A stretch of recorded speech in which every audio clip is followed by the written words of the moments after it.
સૌથી પહેલાં એક્સપો યોજના આજે બીજો દિવસે તમે આવ્યા છો, શું કહેશો?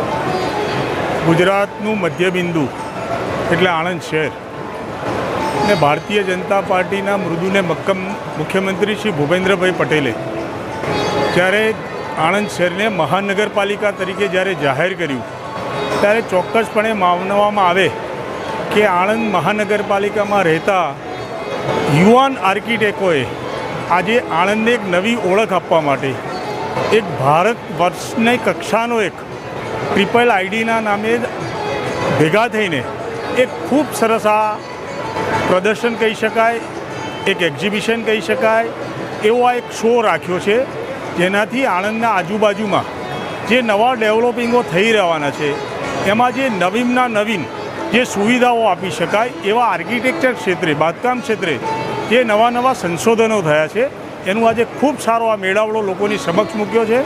એના માટે એમના પ્રોજેક્ટ ચેરમેન મૃણાલભાઈને, એમના પ્રોજેક્ટ ચેરમેન નિલેશભાઈને, સર્વને અને એમની ટીમને આજે ખૂબ અભિનંદન આપું છું.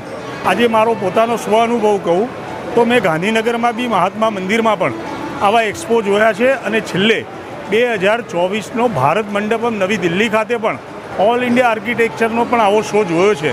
પણ આજે મને કહેતા ગર્વ થાય છે કે મારા આણંદ શહેરમાં આટલો ખૂબ સરસ વર્લ્ડ કક્ષાનું આજે એક્ઝિબિશન થયું છે. તેના માટે ફરી આ ટીમને હું અભિનંદન આપું છું.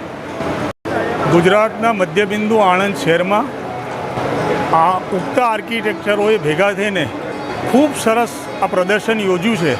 તો મારી આણંદ જિલ્લાના સર્વ પ્રજાજનોને એક નમ્ર અપીલ છે કે આપણે ભલે નવું ઘર અત્યારે ન બનાવીએ પણ ભવિષ્યનું નવું ઘર કેવું બનશે એ જોવા માટે આ પ્રદર્શન જોવા તમે બધા ચોક્કસ પધારો અને આ નવા આર્કિટેક્ચરોને એમના ઉત્સાહમાં વધારો કરો.